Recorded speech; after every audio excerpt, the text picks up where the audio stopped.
gonna be down here. Hi, I'm Sylvia. And I'm Vanessa.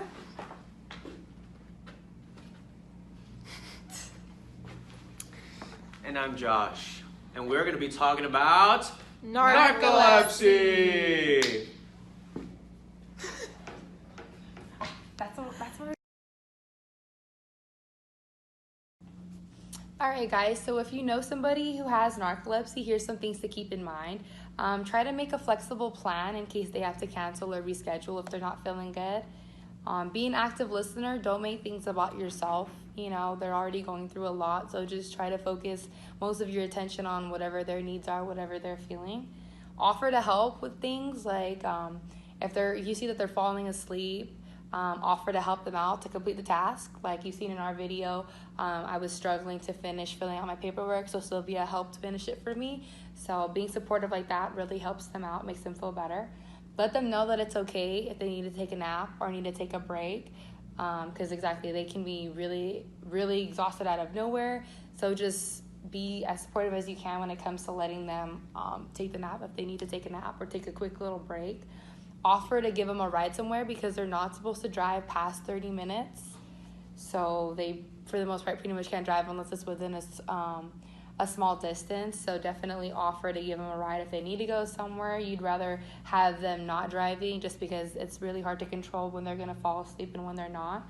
Definitely don't make jokes about them falling asleep because that can be really hurtful. As you can see, I was accusing Josh of being a liar. You definitely don't want to do that because that's really messed up. A lot of people already don't believe that people have narcolepsy. They don't think that it's like a real thing, but it really is a real thing. And even though it's rare, like it still happens. You know, people still have that. So just be sensitive to people. Don't accuse anybody of being a liar or thinking that they're faking it because more than likely they're not. It's something that really sucks because people might think, oh, it's cool that they get to take a nap.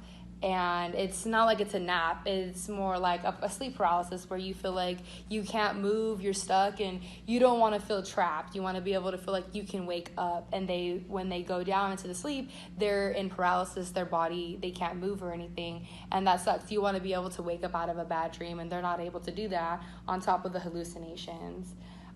If they do fall asleep, don't try to wake them up. Obviously support them if you see like they're gonna fall or something. If someone who has like the cataplexy, you definitely want to try to support them, hold them, make sure like they don't drop to the ground. Yes, like I said, definitely don't try to wake them up. Just let them fall asleep and wake up on their own time. Nothing would happen if you tried to wake them up. Like they wouldn't get violent like somebody who sleepwalks, but you just don't want to try to wake them up. Let it naturally happen and let them go in and out as much as they need. Just be supportive. Don't let them fall. If their jaw's like slacking, leave it. Don't try to mess with anything in their face. And pretty much just comfort them. Like sometimes they just want somebody, like a shoulder to lean on. How Sylvia offered her shoulder to me. That's some of the things that you can do to keep in mind. You should definitely avoid alcohol and drinking caffeine in the afternoon. Just because you want to be able to fall asleep at nighttime, and if you're drinking caffeine, obviously that's not going to help you fall asleep. And you should not sleep whenever, only sleep when you're tired in the nighttime. And if you're not falling asleep within about 30 minutes, stay up and then try to go back to sleep when you're ready, when you feel like you're ready. It's also super important to exercise regularly and maintain a healthy diet. And those are just some tips and pointers if you know somebody who has narcolepsy. Thank you.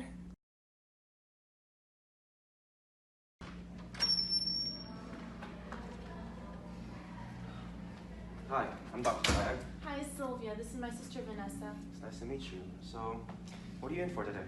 So I'm worried about my sister. As you see, she just falls asleep randomly, constantly throughout the day. It's always in small increments.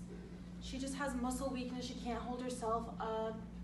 And she just is always constantly tired. Her head droops down. Her jaw's always slack. I'm just not sure what's happening.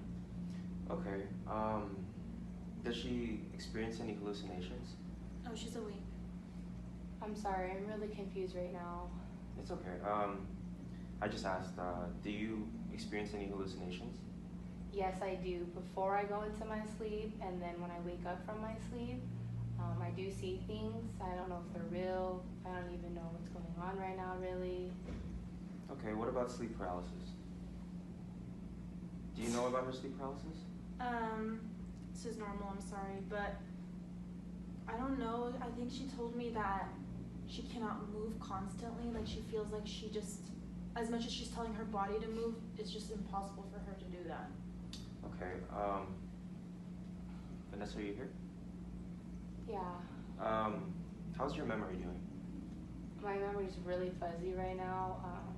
I'm not really sure where we're at right now. Okay, what about your nights of sleep? Do you sleep the entire night or is it disturbed? No, I wake up a lot. I have a really hard time falling asleep when I need to.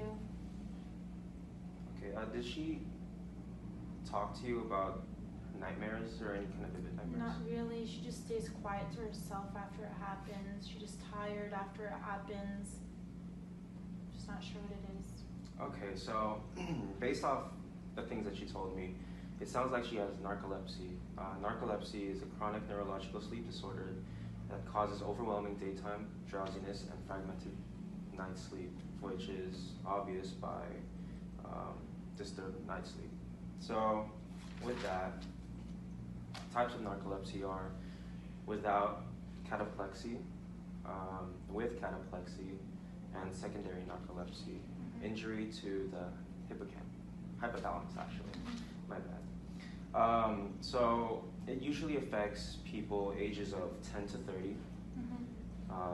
The cause of this is possible genetic factors and abnormal signaling in the brain, low levels of hypocretin.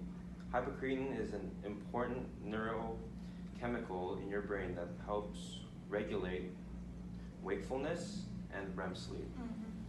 So this is diagnosed by sleep histories and records, polysomnography, sleep latency tests, and a physical exam. So basically a bunch of sleep studies. And finally, the way we could treat this is medication. Stimulants, serotonin uptake inhibitors,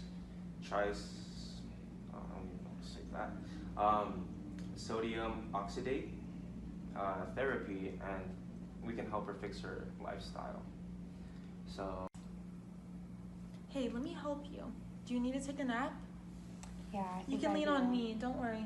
Okay, thank you.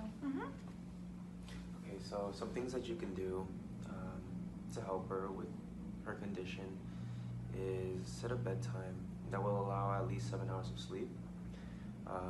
Don't go to bed unless you're sleepy. Establish relaxing bedtime rituals, like drink warm milk if she's not lactose intolerant. Limit exposure to light in the evening so her brain can get used to sleeping when it's really dark. Now that you've seen what we should do, here are things that you shouldn't do.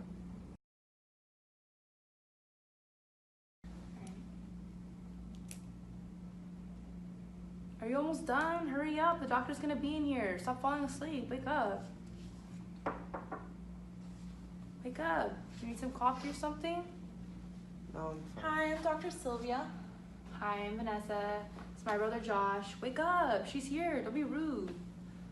What seems to be the problem today? He keeps falling asleep all the time, and it's so, wake up, dude. Oh. So I've been having these uncontrollable urges just sleep. I think I might not have narcolepsy. No, I don't think that's the case. Wake up, dude. Usually narcolepsy is really rare, and I don't think you have that. Okay, could I sleep whenever I want? Yeah, do whatever you want. Even go to bed when I'm not sleepy? Yeah, it's Yeah, your like life. normal people. What about, could I drink alcohol? Definitely. You're still young. What about driving? Could I drive long distances? Yeah, you'll be fine. Don't worry. Get up, dude. See, I told you can drive long distance. I think he's faking it. He just doesn't want to drive to San Francisco because it's a long drive.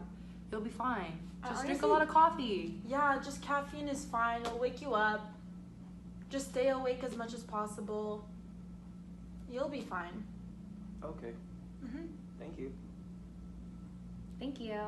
You're welcome.